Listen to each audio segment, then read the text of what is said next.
All right. Welcome, everybody. Thanks for joining us. I'm Greg Reese, CEO and founder of AmeriEstate Legal Plan. With me today is the one, the only Shauna Weckerline, known as the Tax Goddess.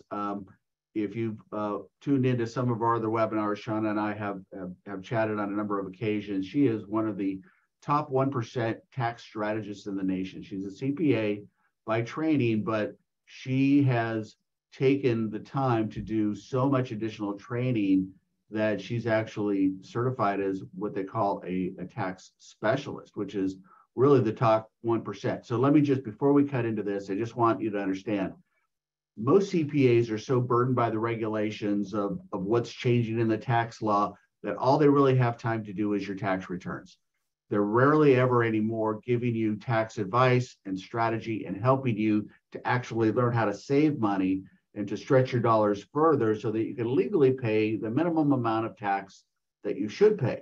This is the type of work that Shauna does. She's a tax strategist. Yes, she does your returns. However, she's going to try to save you a boatload of money because she is geared specifically to talk tax strategy to everybody. So we are fortunate and lucky to be able to avail ourselves of this tremendous talent so that she could give us some information here. We're coming up on the end of a tax year, right? 2022. However, a lot of what we'll talk about today will be applicable no matter what end of the tax year that we're talking about, right? So it's not just going to be like, okay, once the calendar clicks over again, none of this information is any good. Actually, a lot of this information will still be good. So we kind of want to talk today about a little bit of an intersection between estate planning and taxes, right? And also talk about what you might need or want to know coming into the last quarter of this year, because next year is when you file taxes for this year. Remember, I think most of you hopefully have already done your 2021 taxes. That should have been wrapped up about a month ago, I hope, for most of you. Some of us barely made it under the wire. But anyway, there's some important things that you might be able to glean from for the remainder of the year to help you when you do file your taxes next year. And then we also want to talk about the intersection of estate planning, because that's the focus of a lot of our clients. So with that being said, Shauna, welcome. Thank you for joining us. Thank you so much for having me. I love being here with you guys, and especially talking my favorite subject, tax. Yes, yes, and I learn something new every time we talk, so I love it too. Aww. So maybe we can just kind of take some high-level stuff just regarding like the 2022 gift limitations and tax exemptions and things of that nature. Let's just start with, what are some of those highlights right now? Some of the big numbers. So for a long time, there's two main numbers that people really want to know. There's the annual gifting limit, which for a long time was sitting at about 15,000. For 2022, it went up to 16,000. For 2023, it's going up to 17,000. Okay. And I'll explain why these numbers are important here in a second. So you have the annual gifting limit. So 16,000 this year in 2022, 17,000 next year in 2023. And we also have the lifetime gift and estate exemption was about, well, basically, long story short, 2023, it's going up to 12.92 million. Now, during the most recent, a couple of years ago, the political election, right? And we got President Biden, there were lots of discussions about that number coming down from 12 million something down to 1 million or 2 million or 3 million. So there were quite a lot of people that did a lot of detailed and in-depth estate planning at that time, because of course, everyone was very worried. Any money, any estate that you have above that lifetime exclusion, so in 2023, that'll be 12.92 million, any money or estate that you have above that will pay the estate tax on your death, which can be rather nasty. In the highest cases we've ever seen, it's about 63%. That's a lot of money to just lose, right, to taxes. So a lot of really heavy estate planning.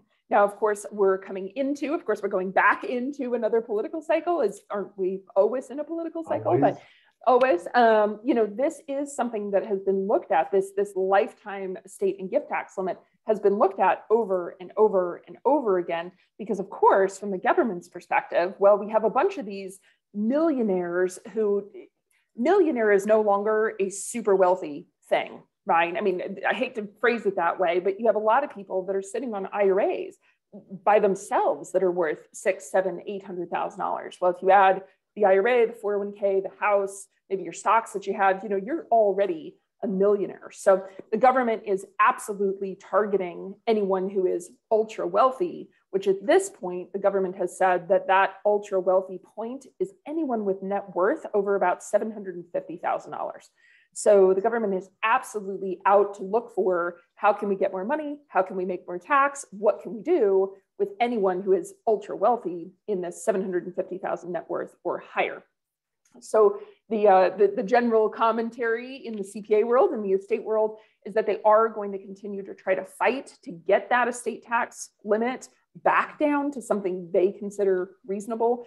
So we do, as a CPA, we do still absolutely believe that estate and tax planning is super important, because what you don't want is to not plan, the estate limit drops, and now you're in deep trouble, right? So the government, the court cases and the government have said that as long as you do whatever estate planning you're going to do, while the limit is whatever it is, so at this point, 12.92 million for 2023, you are effectively grandfathered in. They don't expect to be going backwards and saying, well, we changed our minds retroactively, that limit will be 3 million. So now, even though you did planning when it was 12.92, it's really 3 million.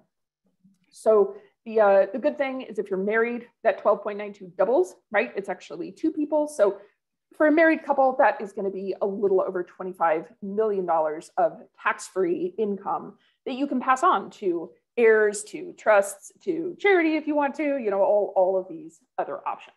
So some really good numbers. I'm happy to see that number has increased instead of decreased this year. So that's very true. And you know what, Shauna, you know me, I like to, each of our little topics, nuggets appear, and I like to dig a little bit deeper into some of these key things. And just to make a comment about the lifetime exemption of 12.92 million effective in 2023. There's always, it depends, there's always an it depends thing. If you do planning to kind of push some of that off through gifting, because we're talking about gifting and other things, then oftentimes they'll give us the grandfathering. But if they push the limit down in the future lower, and you still kept your 12.2, but you got rid of everything above 12.2, and they lower it down to 5 or something, then you might get credit for what you did, but you still are going to be over their little hog line. And sort of my little running joke about the estate tax and why it's always so contentious and why they're always trying to fight to lower it and so forth like that to raise more money for the government is because, folks, dead people don't vote, so they go after them. Very evil, right, but true. Okay. Very true. Yes. Segue. Let's go back to the annual gift tax limitation, which you said is $16,000 for 2022, and it's going to raise to $17,000. Who would take it? Typically, who would take advantage of that? And then we'll do the same thing for the annual lifetime exemption. Absolutely. So who would take advantage of that? So let me back up. If you, as a person, can barely afford to feed your children, you're not going to be taking advantage of the gift limits. You're not even really looking at this in most instances. Okay. However, if you've got enough assets, you've looked at your own financial plan, right? And I know this can be a very subjective thing. Do I really feel like I have enough to be able to retire, pay for medical expenses, right? It's a guess. Who knows, right? It's the best guess that you can make. But for a lot of people, what they're looking at is they've got appreciating assets. So maybe let's say we've got a business, okay? And you know that you want to pass that business on to your children. One of the things you could consider doing is gifting non-controlling interest in that business to your children at the new pending $17,000 per year, right? You already know that this is what you want, that you want your business to be passed on to your kids. We see this a lot in real estate. Somebody's got a portfolio, 5 rentals, 10 rentals, 100 rentals, right? They know that they want those assets to pass on to their kids, not be sold off to pay a tax bill, right? You can start to gift little bits, a percentage interest in a family limited partnership that owns the real estate. You can start to gift these things to kids. You can start to gift them to grandkids. The cool thing about the gifting limit The gift does not have to be family, like a direct, like a child or a parent. A gift can go to anyone. So I could gift you, Greg, $17,000 if I wanted to. I wondered when you were getting to that. Tomorrow, Greg, you'll have that check. Tomorrow.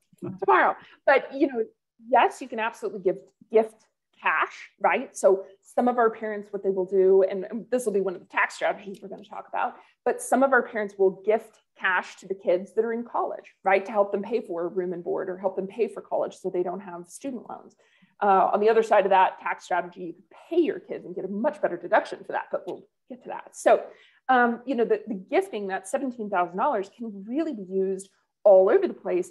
It can also be used, we often see it as well with parents, okay? So let's say your parents are getting older, they need some medical attention, maybe one of them or both of them need to go into a medical care facility, okay? But they don't have any assets.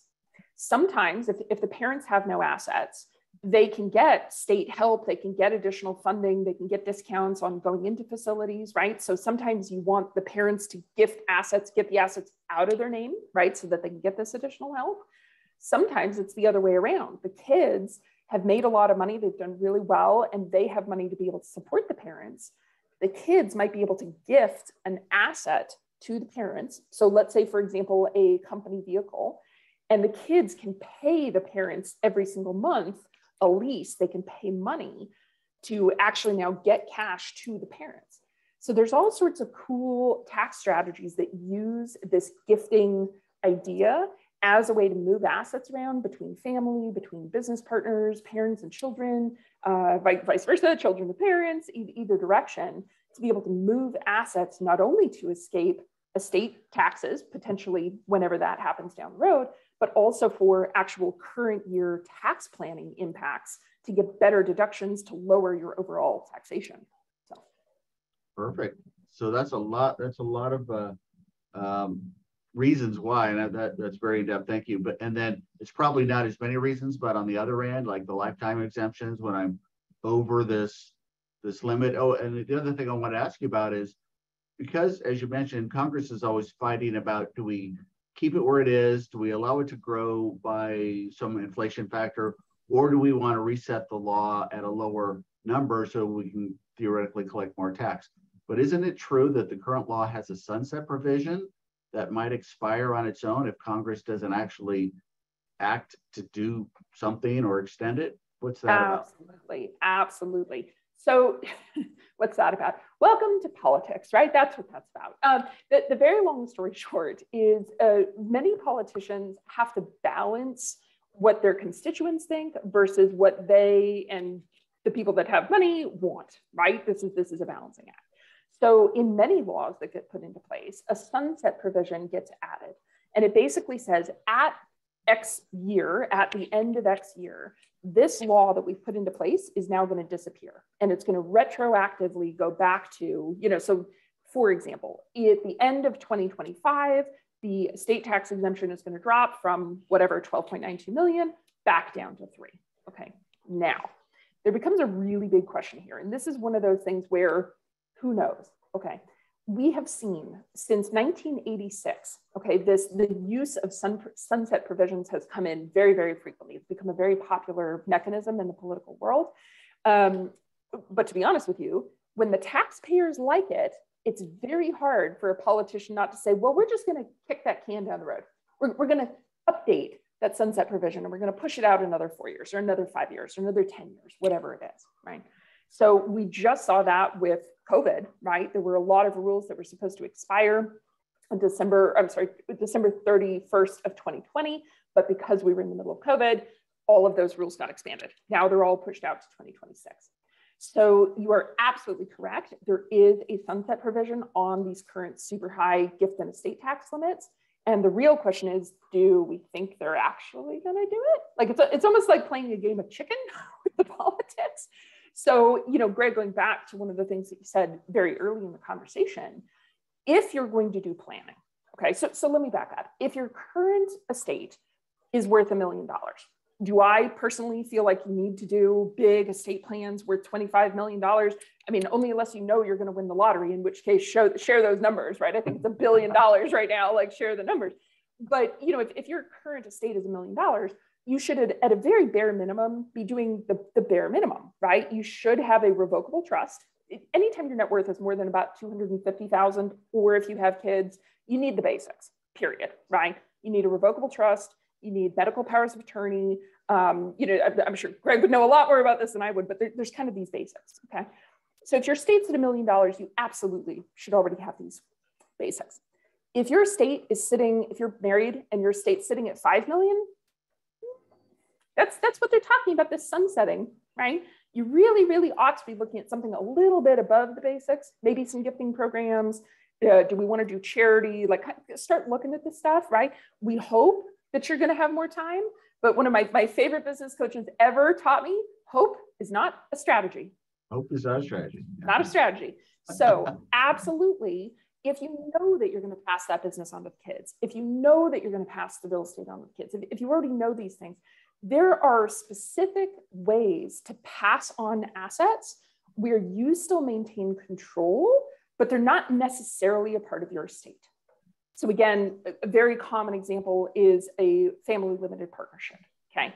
You might own the 1% general partner, so you make all the decisions, but 99% of the value of the assets is owned by your kids and your grandkids. So there's some really cool planning that you can do, because control seems to come up a lot when we're discussing this type of stuff with clients. They're nervous, right? Well, what if something happens to me and I need that money for medical expenses, or, you know, I want to go on a trip around the world as my final thing before I die, you know, or whatever it is, right? People like control. They want control over their money.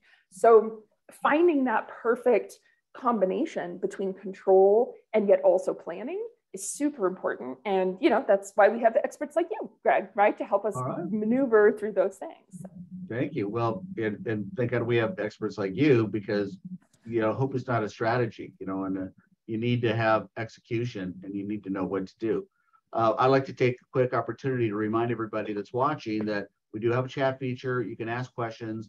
And I think if I see a question pop up that I think is super relevant to what we're talking about at the moment, we'll address it. I'll ask Shauna, and then, but at the end, we kind of address whatever we have time for. So one came up that I think is perfect, and it will serve as a segue to the next question. Somebody's asking, is annual gifting included in the $12 million lifetime cap? It is not, which is super awesome from my standpoint, right? That 12.92, right? When that number gets up in 2023, or right now it's 12.06 for 2022, it's 12.06. So the $12 million lifetime cap does not include annual gifting, okay? The only time that annual gifting applies to that lifetime cap is if you go over. So let me give you a couple of examples where the IRS has really kind of nailed people for this, okay? So let's talk 2022. The annual gifting limit is $16,000, okay? So you write a check to your child, right? Here's your $16,000 gift.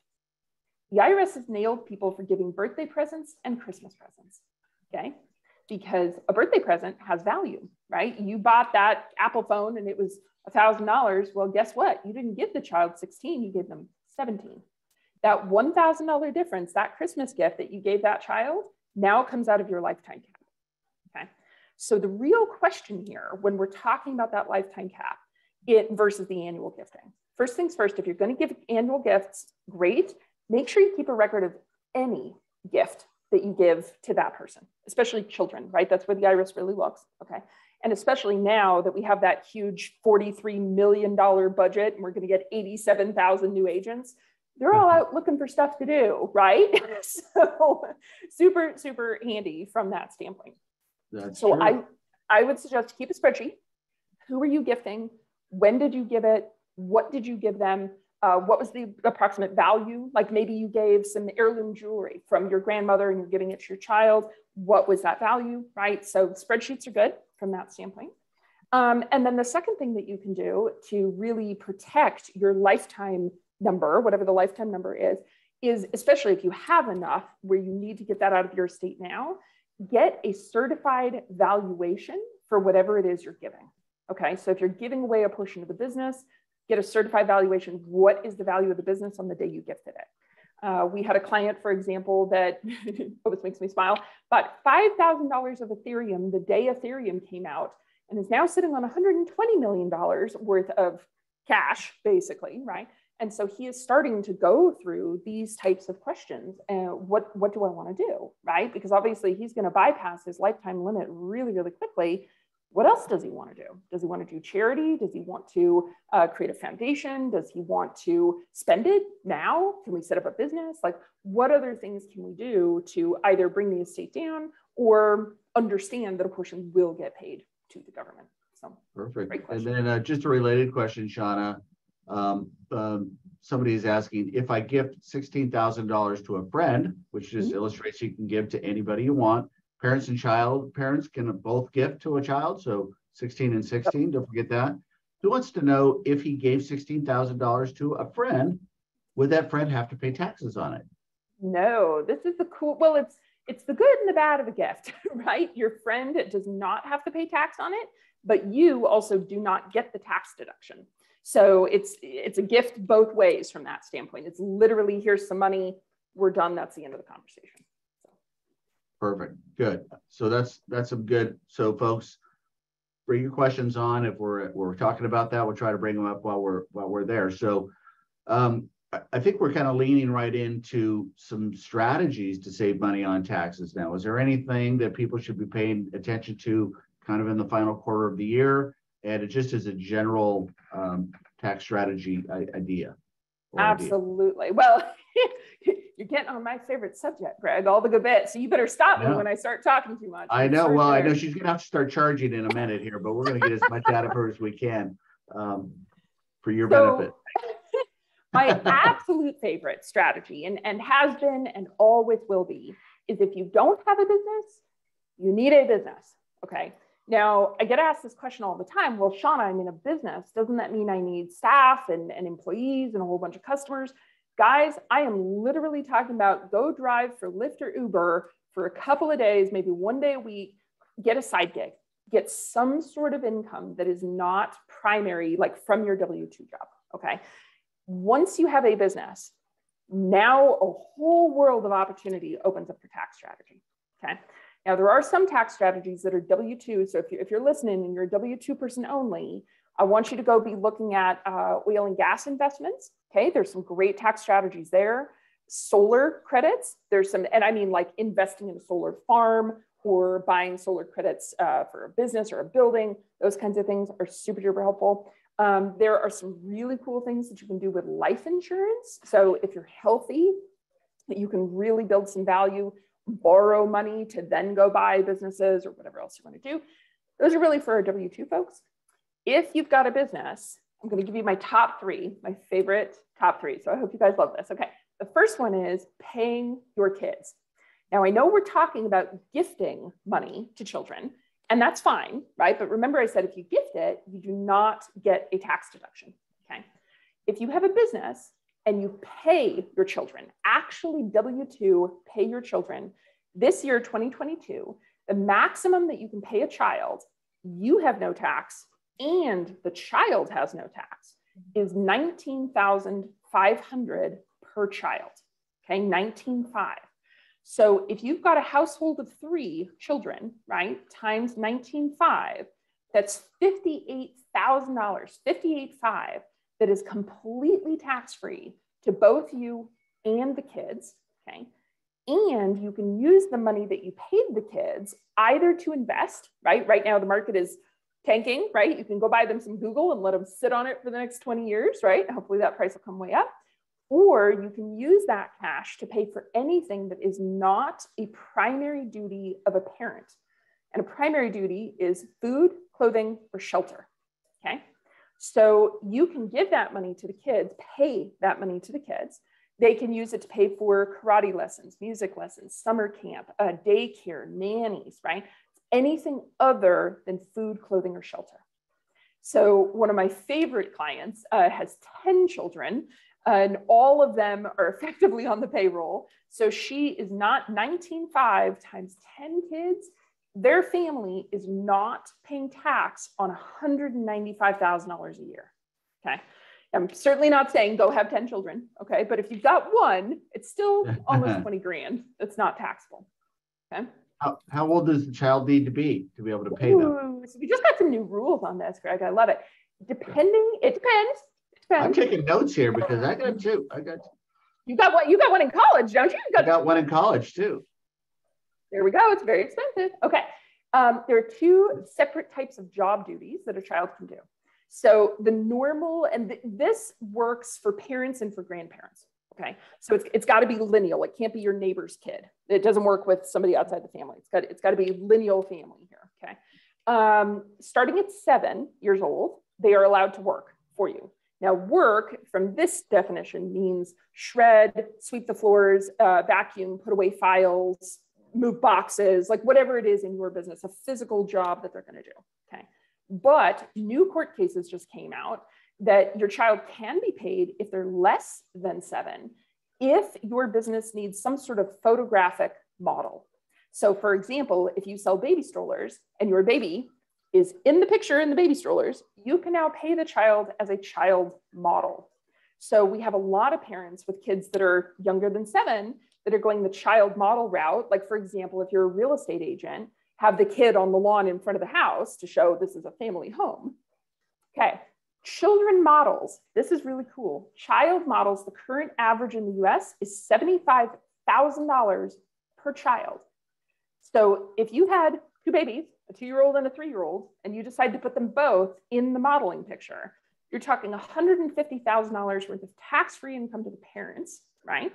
The kids will have to pay tax, but it's at a much lower rate. So if the parents are at 37%, kids might be at 10 or 15%, you're still getting all the savings on the spread. Super cool. That is pretty interesting.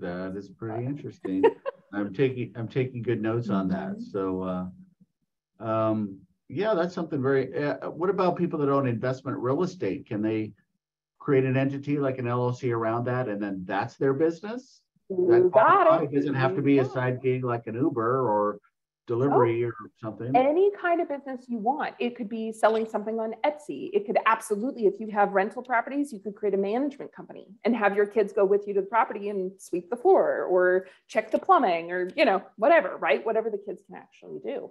So with a lot of our parents, especially when the kids start getting to 12, 14, one in college, these kinds of things, you can actually pay the child the fair market value of whatever the rate is that you would pay another professional to do that job. So with our 12, 14, 16, 18, a lot of our parents are going the route of having the kid run the Facebook, Twitter, TikTok, YouTube channels, right? Because they know a lot more about that than all us old people do, right? About how to run that stuff. And a social media manager is currently being paid $120 an hour for that work. So significant amounts of money. If you've got a kid in college who's running your Facebook page on the side, they can earn their $45,000 worth of college expenses or whatever. You get a tax deduction, everybody's happy. So. Oh, very interesting. Very interesting. So we'll have to chat offline a little bit about that college kid. There's the 529 money, but most of that's really going to the core educational stuff, but there's other stuff, transportation and all this other fun stuff. Well, and you see so many parents paying for the cell phone and paying for the car insurance, and all of this money is coming out of the personal pocket. You're not getting a tax deduction. Why would we not try to figure out how to make the same money you're already spending, make it a tax deduction? So.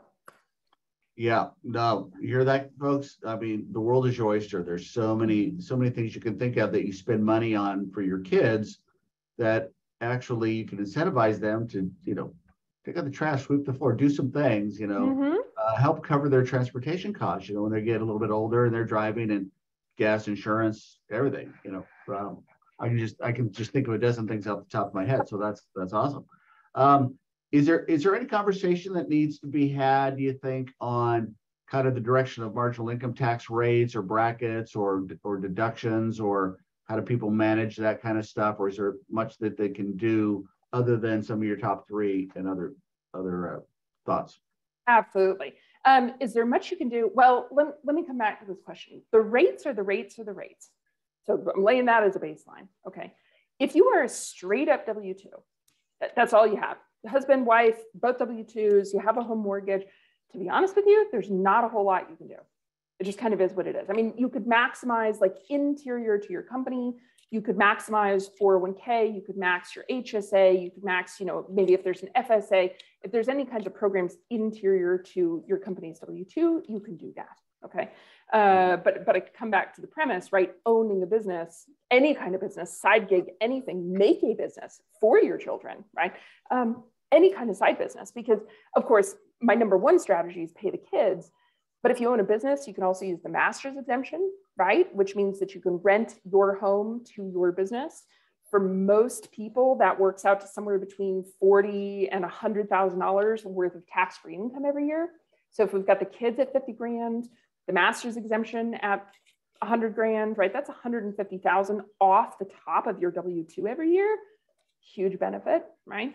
The third one that I just want to squeak in there really quickly, if you're going to buy a car, I just have to say this and then I'll drop the subject, but 2022, there are two types of tax codes under which you can buy a vehicle for business purposes. Okay, one is 179, the other one is 168K. Now, the only reason I bring this up right now, we have 2 months until the end of this year, okay? If you own a business, so you got to own a business, okay? The vehicle has to be for business purposes. And from my perspective as a professional, you absolutely want to make sure that your business vehicle is used for business, right? Used for business. So if you're buying a vehicle for personal purposes, this is not really going to help you, okay? But if you're buying a business vehicle that on the very last day, on December 31st, Greg, you drive around your city and you go visit all your clients and you bought that car on December 31st, it's 100% business use, okay? We want 100%. Yeah, we want 100% business use for the time in the year when you own that car. If you use section 168K, okay, and it only qualifies for 2022 with what I'm about to say, which is why I'm bringing it up now, okay, because normally I'm not a big fan of buying a car just to get a tax deduction, but if you need a car, this is the time to go look, okay? If you use 168K, even if your business is already at a loss, you can make your business a bigger loss by buying the right type of car, more than 6,000 pounds, seats like cargo vans, these kinds of things. There's some specific requirements. And if we have time, I'll go into those. But making sure that you buy that car with 179. So for all of those, I see some comments about talking to your CPA, this kind of thing. Make sure your CPA is using 168K, not 179. If you use 179, you can only take a deduction if your company has a profit. My job is to give you strategies to help your business create a loss to offset other income, right? Either offset your business income, offset W-2 income, offset rental income, offset income from your DST, okay? From whatever you've sold. If you can get a loss, those losses will offset all this other income. So the 168K, the reason why I'm bringing this up before December 31st, the 168K will reduce from 100% allowable to 80% allowable on January 1st. So if you're going to buy a car, you need it for business purposes, okay? It's more than 6,000 pounds. Buy it, get it sold, and drive it at least one day, December 31st for this year, and you can take a 100% write-off against any of your other income. Good stuff. Yep, and that's Shada. I'm looking at some of the questions coming up. You've struck a vein with your creative business suggestion and bring your kids in. So a lot of interest is popping up on that. Quick, and I'll just try to get to some of the highlights here. If you do this and you employ your child, do you 1099 them or you W-2 them, or is there a break point where you could 1099 if this is all they're going to do, but if you're going to do more, then maybe it has to be 1099? What's that look like? If it's less than $600, 1099. Okay, so it's $599 or less, 1099. If it's more, which if you're going to shoot for that 19.5, if you're going to shoot for those higher numbers, it should be absolutely. Yeah. And doesn't the kid have to be a certain age to pay their own tax bracket, which is like lower than yours? Well, this is because what you're talking about is earned income versus unearned income, right? If it's unearned income, like interest or dividends, there's no benefit here because the kid's going to pay at your tax rate because it's unearned income. With earned income, there is no such distinction. Okay. So I've got one parent, for example, whose daughter is into a very expensive habit called horse riding. He is paying her $120,000 a year for some social media management, right? Some modeling and some of these other jobs. Okay. That $120,000 is paying for her. It's her choice. It's her money, right? It's paying for her hobby to go do her horse riding. But the father is getting $120,000 write-off. She's not, she's paying tax, but not nearly as much tax as he was paying. He's in the maximum 63% bracket. She's basically at about 20. Huge difference. So. Yeah, that's awesome. Somebody asked if there's any specific tax strategies for retired individuals that we haven't mentioned. Absolutely. Yeah. So some of the big ones, I already mentioned oil and gas. So if you're looking for any additional investments, the one thing I like about oil and gas is absolutely an investment. Okay. But generally in the first year, you're going to get a 92% deduction of whatever you invested into the oil and gas. Okay. So if you need a one-time, if you've had a big pullout of money or something that's going to be taxable and you need a one-time offset to that, you can absolutely look at oil and gas. You could look at your RMDs. So generally, once you hit retirement, you might be looking at an RMD, required minimum distribution. If you're charitable minded, instead of taking the RMD, you can actually direct the RMD towards charity directly. It's called a QCD, qualified charitable distribution. This would allow you to take up to $100,000 of your RMD, your required minimum distribution, not pay tax on it, and give that money directly to a charity. So that's something to look at. I'm smiling because if you're retired, you may have grandchildren. So set up a business for the grandkids. But anybody can do it, right? Anybody can do it. Anybody can do it. Set up a lawn mowing business for the kids. There we go. The other thing I like to bring up sometimes, not always, but sometimes in retirement, you have done such a good job of planning early that your taxable income now in retirement is low. You may want to look into, is it a good time to do some conversions? Do you have some money that is currently traditional, but you don't have a lot of Roth? Is it time to maybe do some Roth conversions? Pay a little bit of tax now, but then you have complete freedom. You do not have to take RMDs. There's all sorts of benefits to having some Roth. So that's something to look at. You could move out of the country. Move out of the state. You could move to Florida or Texas, at least get rid of some state taxes. You could move to Costa Rica, Belize, any earned income, you'd have $120,000 not taxable from that standpoint. So I guess in my world, the real answer to your question, Greg, is that every single person's plan, when we talk about tax planning, every single person's plan is so customized to them, to what they have and what they want and what they're looking for. Some people are really heavy into charities. Some people want to travel the globe on a boat. Some people just want to pay for college for their grandkids. We really try to look at each and every custom person, because every single strategy, I can give you all the strategies, but how do you, as a listener today, how do you know which ones are going to be best for you and your situation? So. Perfect. So just a quick recap, then I want to switch over to, in the time remaining, to some estate planning related applications. But somebody was asking if for the kids, if it's over 600, then what? I think you can 1099 somebody if all you plan to pay them is no more than $600 in the year. But if you plan to pay them more than $600 for the whole year, and it could be their Easter break, summer break, Christmas break, whatever, it's going to be more than $600. At the end of the year, you're going to want to W-2 them. You'll get a deduction either way, but that's the best way to go about it. The 170, the 168, and the 179 deduction for a car, does under both sections, does the car have to be more than 6,000 pounds and meet those requirements? Yes, in order to write off the car, the full purchase price of the car, it has to be 6,000 pounds or more. Now, they did just modify this a little bit. It used to be curb weight, so 6,000 pounds curb weight. They have just, like 2 weeks ago, just changed this. It's now 6,000 pounds fully loaded weight.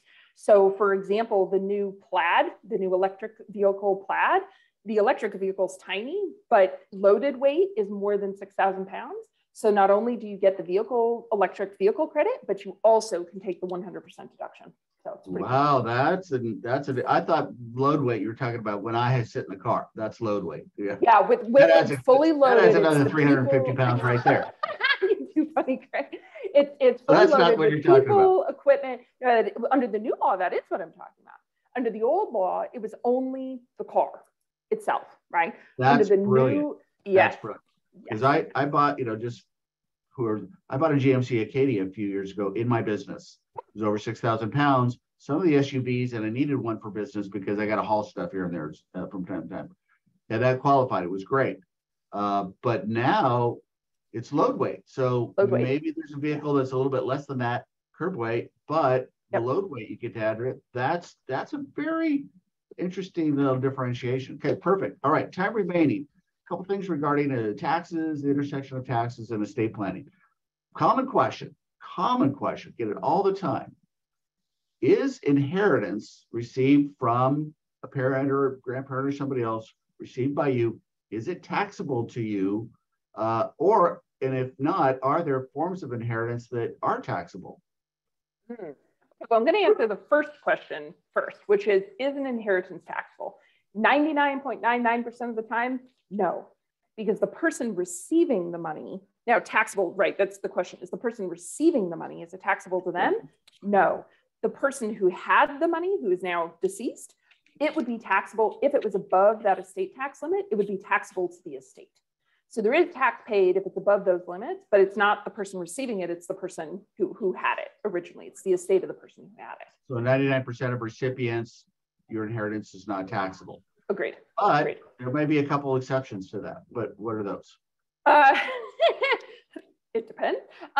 We have seen cases where the IRS will go after the person receiving the money because the estate, the trustee, didn't do it right. Okay, so maybe you got your money, but now the IRS is coming after you for payments. So they're very, very rare. Really, I wouldn't worry about them. I'm thinking more like IRAs, annuities, stuff like that. Your distribution. Yeah. The rollover of the distribution. So well, Greg, why don't we talk about it? Well, if you want me to, I can. But that would be more the former financial advisor in me. So, yeah, inheritance generally is 100% tax free to you as the recipient. However, your parents, for example, who may be leaving the inheritance to you, they may have in their financial estate certain assets, such as their IRAs and 401k plans. They may have tax deferred annuities as two common primary major examples. Those become taxable when the funds are withdrawn from those accounts.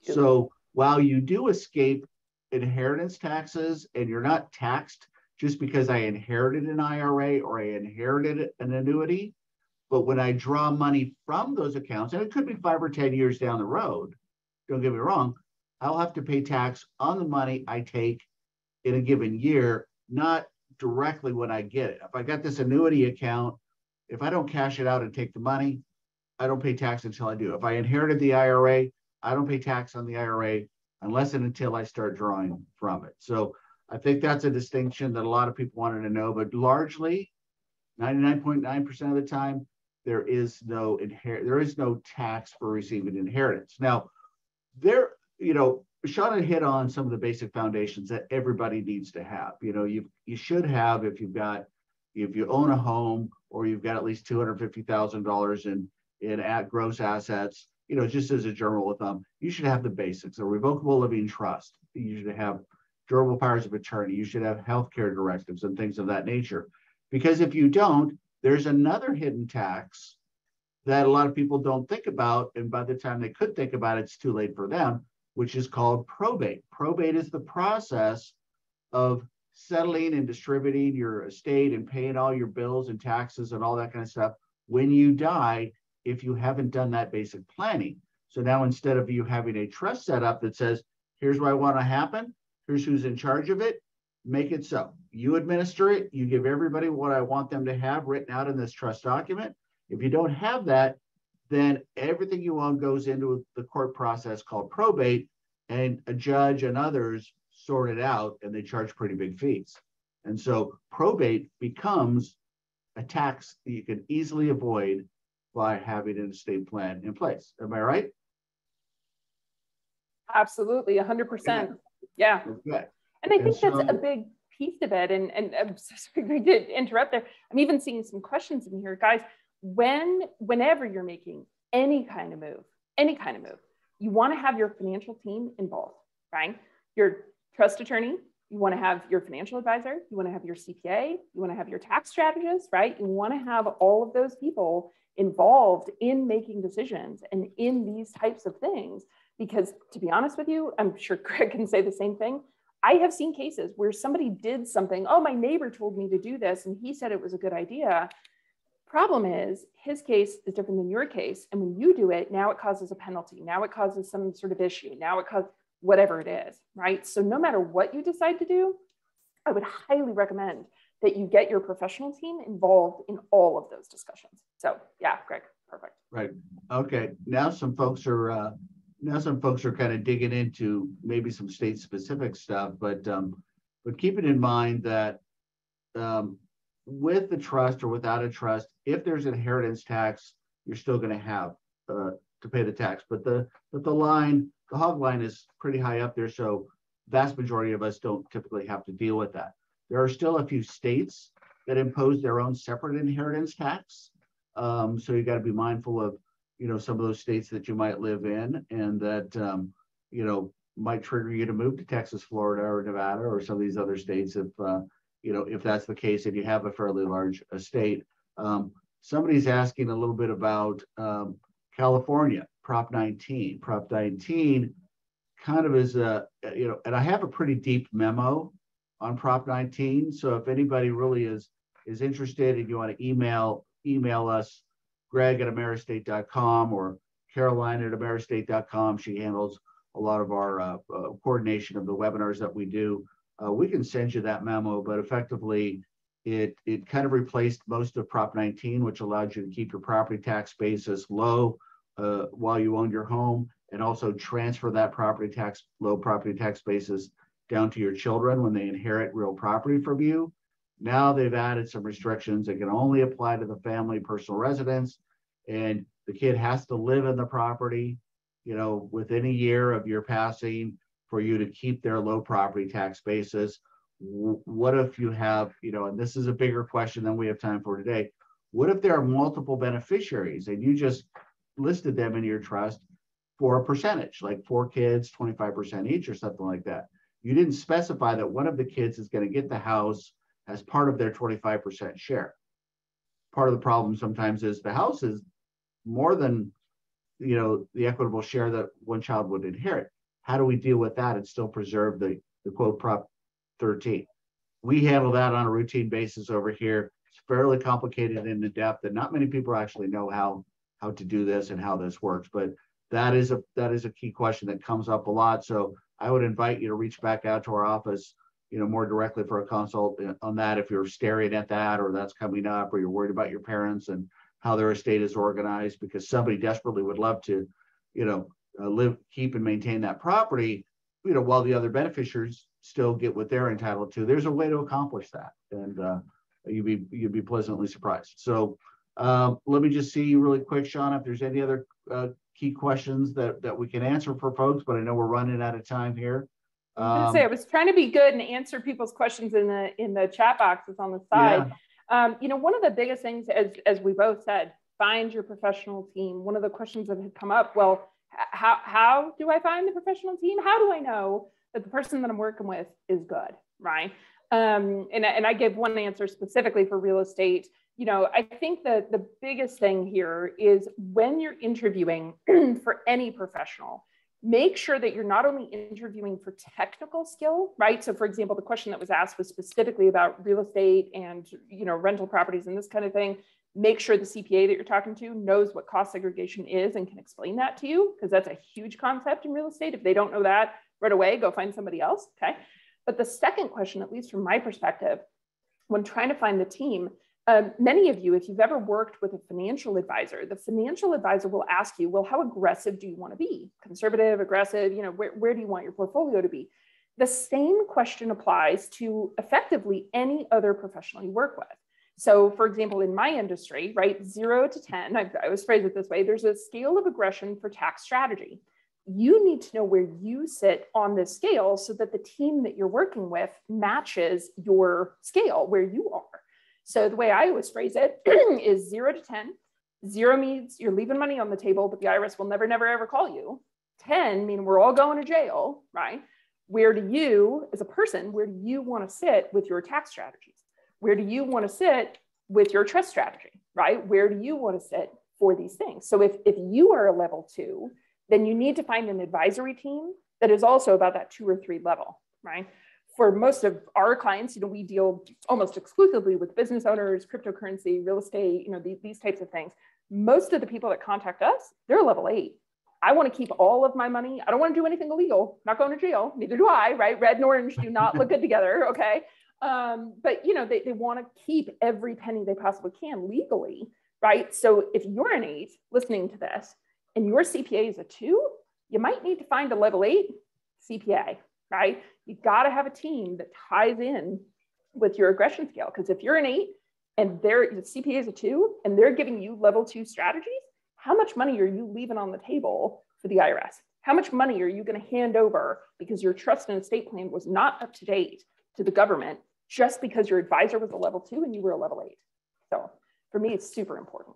That's a great, I think that's a great wrap up point, because I think we started about talking about how a lot of CPAs don't really engage much in strategy. And it's not because maybe they can't do it.